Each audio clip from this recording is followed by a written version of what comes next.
बाबा बर्फानी की पवित्र अमरनाथ यात्रा का शुभारंभ। घाटी में हर हर महादेव और बम बम बोले के जयकारों की गूंज। बाबा बर्फानी की उतारी गई भव्य आरती, वैदिक मंत्रोच्चारण के बीच लगा श्रद्धालुओं का तांता। भगवान भोलेनाथ के हिम स्वरूप को देखने के लिए श्रद्धालुओं में जबरदस्त उत्साह। बाबा बर्फानी की भक्ति में झूम रहे श्रद्धालु। 38 दिनों तक चलेगी बाबा अमरनाथ की यात्रा। पवित्र गुफा के दर्शन के लिए देश के कोने कोने से पहुंचे श्रद्धालु। बालटाल से 10,000 से ज्यादा श्रद्धालुओं को अमरनाथ यात्रा के लिए रवाना किया गया। शिव की महिमा का गुणगान कर रहे श्रद्धालु। पहलगाम और बालटाल दोनों रूट से हो रही अमरनाथ यात्रा। श्रद्धालुओं के लिए जगह जगह लंगर की व्यवस्था। अमरनाथ यात्रा पर चली केंद्रीय मंत्री शोभा करंदलाजे। पैदल ही पवित्र गुफा की कर रही है तीर्थ यात्रा। अमरनाथ यात्रा को लेकर श्रद्धालुओं के लिए एडवाइजरी। काफिले के साथ ही यात्रा करने की अपील। यात्रा मार्ग पर अलग अलग जगहों पर तैनात की गई माउंटेन रेस्क्यू टीम। स्वास्थ्य से जुड़ी दिक्कतों में तीर्थयात्रियों की करेंगे मदद। बाबा बर्फानी के दर्शन के लिए बालटाल से 14 किलोमीटर की दूरी तय करेंगे श्रद्धालु। मुश्किल चढ़ाइयों को ध्यान में रखते हुए प्रबंध किए गए।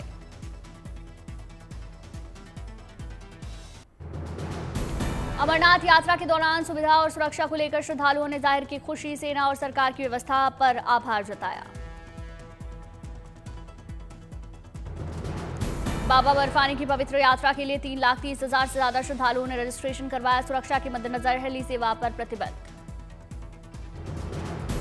अमरनाथ यात्रा पर रवाना होने से पहले श्रद्धालुओं की पहचान की गई सुनिश्चित। फेशियल रिकॉग्निशन सिस्टम का हो रहा इस्तेमाल। यात्रा मार्ग के चप्पे चप्पे पर सुरक्षा पुख्ता। सीसीटीवी और ड्रोन से हो रही निगरानी। वाटर विंग, महिला कमांडोज, डॉग स्क्वाड और बुलेट प्रूफ मार्क्समैन गाड़ियां भी तैनात। तीर्थयात्रियों की सुरक्षा के साथ साथ बेहतर सुविधाओं का इंतजाम। चारधाम यात्रा को लेकर श्रद्धालुओं का जोश आई। अब तक करीब 37.5 लाख श्रद्धालुओं ने दर्शन पूजन किए। केदारनाथ धाम बना श्रद्धालुओं की पहली पसंद। अब तक 13.5 लाख के करीब श्रद्धालुओं ने केदारनाथ धाम में हाजिरी लगाई। बद्रीनाथ धाम में आस्था का मेला। अब तक करीब 11 लाख भक्तों ने हाजिरी लगाई। गंगोत्री में धाम में 6 लाख के करीब श्रद्धालुओं ने किए दर्शन पूजन। यमुनोत्री धाम में पहुंचे 5.5 लाख से ज्यादा तीर्थयात्री। सिखों के पवित्र हेमकुंड साहिब में भी श्रद्धालुओं का तांता। अब तक करीब 2 लाख श्रद्धालुओं ने मत्था टेका।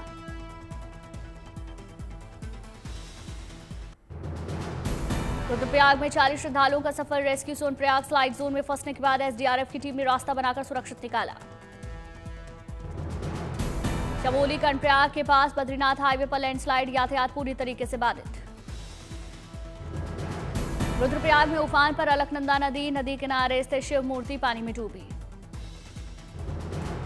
रुद्रप्रयाग की प्रसिद्ध कोटेश्वर गुफा जलमग्न। शिव गुफा के अंदर पहुंचा पानी। अलकनंदा नदी का दिखा रौद्र रूप। रुद्रप्रयाग में अलकनंदा नदी के किनारे स्थित लोगों को सावधान रहने की सलाह। भारी बारिश के बाद बढ़ा नदी का जलस्तर। हिमाचल प्रदेश के लिए मौसम विभाग का अलर्ट। बारिश की चेतावनी जारी। हिमाचल के मंडी में ब्यास नदी का बड़ा जलस्तर। शिव मंदिर में जलभराव। हिमाचल में भारी बारिश और बादल फटने के बाद काफी नुकसान। अब तक करीब 300 करोड़ रुपए का नुकसान। भारी बारिश और सैलाब के बाद हिमाचल में करीब 280 सड़कें बंद। 600 जल योजनाएं प्रभावित। हिमाचल में राहत बचाव का काम तेज। 29 और 30 जून को राज्य में हुई भारी बारिश। राजस्थान, मध्य प्रदेश समेत 11 राज्यों में बारिश का ऑरेंज अलर्ट। राजस्थान में पिछले 4 दिन से जारी बारिश का दौर। राजस्थान के जोधपुर में भारी बारिश के बाद जलभराव। आवागमन में लोगों की परेशानी बढ़ी। अजमेर में सड़कों पर जल सैलाब। लोगों की परेशानी बढ़ी। अजमेर में बैंक की गिरी दीवार। भारी बारिश के कारण घटना। वाराणसी में बढ़ा गंगा नदी का जलस्तर। घाट के आसपास के लोगों के लिए सावधानी बरतने की अपील। चीन के हुनान और हुबोई प्रांत में भारी बारिश के बाद बाढ़ के हालात। राहत बचाव काम में जुटी टीम।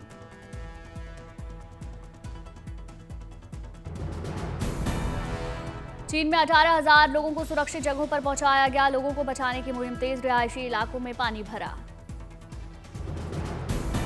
तुर्की के जंगलों में आग लगी। 60 किलोमीटर प्रति घंटे की रफ्तार से चलने वाली हवाओं से आग बुझाने में आ रही दिक्कत। तुर्की के इज़मिर प्रांत के जंगलों में आग लगी। हेलीकॉप्टर की मदद से आग बुझाई जा रही। जर्मनी में रिकॉर्ड स्तर पर पहुंच रहा तापमान। बर्लिन में गर्मी ने बढ़ाई श्रमिकों की परेशानी। प्रधानमंत्री नरेंद्र मोदी के घाना दौरे का दूसरा दिन। प्रधानमंत्री को घाना के राष्ट्रीय सम्मान से किया गया सम्मानित। घाना के राष्ट्रीय सम्मान से सम्मानित किए जाने पर प्रधानमंत्री मोदी ने आभार जताया। कहा, 140 करोड़ भारतीयों की ओर से स्वीकार करता हूं सम्मान। घाना और भारत ने अहम समझौतों पर हस्ताक्षर किए। जुबली हाउस में दोनों देशों के नेताओं के बीच द्विपक्षीय बैठक। भारत और घाना के बीच हुए 4 अहम समझौते। प्रधानमंत्री मोदी बोले, मिलकर आतंकवाद के खिलाफ काम करेंगे। घाना के बाद 4 देशों की यात्रा करेंगे पीएम मोदी। ब्राजील में ब्रिक्स सम्मेलन में हिस्सा लेंगे। प्रभु जगन्नाथ की रथ यात्रा का 7वां दिन। रथ यात्रा दर्शन के लिए उमड़े श्रद्धालु। भगवान जगन्नाथ के लिए गुंडिचा मंदिर में किए जा रहे अनुष्ठान। पुरी में प्रभु जगन्नाथ की गुंडिचा मंदिर से वापसी को लेकर श्रद्धालुओं में उत्साह। प्रभु जगन्नाथ के लिए श्रद्धालु तैयार कर रहे स्वादिष्ट व्यंजन। कांवड़ यात्रा को लेकर बिजनौर पुलिस प्रशासन ने कमर कसी। डीएम और एसपी ने यात्रा मार्ग का निरीक्षण किया। कांवड़ियों की सुविधा और सुरक्षा को लेकर निर्देश दिए। विशाखापट्टनम में काडिलिया क्रूज का flag of ceremony. Andhra Pradesh सरकार में मंत्री कुंडला दुर्गेश ने यात्रियों को शुभकामनाएं दी। पुडुक्कोट्टई में खुला डेल्टा फूड प्रोसेसिंग सेंटर। किसानों की बढ़ेगी आमदनी।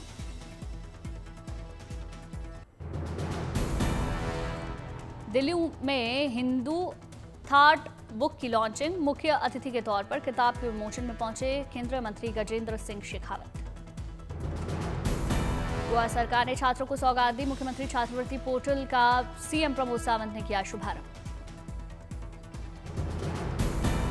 भारत मंडपम में बीएनएस, बीएनएसएस और बीएसए की वर्षगांठ पर न्याय प्रणाली की विशेष प्रदर्शनी। नए कानूनों के बारे में जानकारी देने के साथ तकनीकी बदलावों को प्रदर्शित किया गया। दिल्ली सरकार में मंत्री मनजिंदर सिंह सिरसा ने विष्णु गार्डन में नई पाइपलाइन का उद्घाटन किया। स्थानीय लोगों ने मिठाई खाकर जश्न मनाया। तेलंगाना के सीएम रेवंत रेड्डी ने शिक्षा विभाग के अधिकारियों संग बैठक की। राज्य में शिक्षा व्यवस्था बेहतर करने को लेकर चर्चा की। जम्मू कश्मीर के किश्तवाड़ में सुरक्षा बलों और आतंकियों की मुठभेड़। दहशतगर्दों के जंगल में छिपे होने की आशंका। सर्च ऑपरेशन जारी।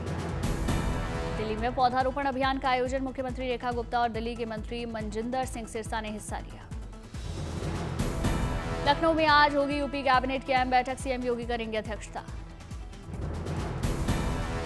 भारत पाक युद्ध विराम पर अमेरिका में बोले विदेश मंत्री एस जयशंकर। कहा, दोनों देशों के डीजीएमओ की बातचीत से हुआ सीजफायर। भारत अमेरिका के बीच 48 घंटे में होगा अंतरिम ट्रेड डील। सूत्रों से खबर, वॉशिंगटन में बातचीत जारी।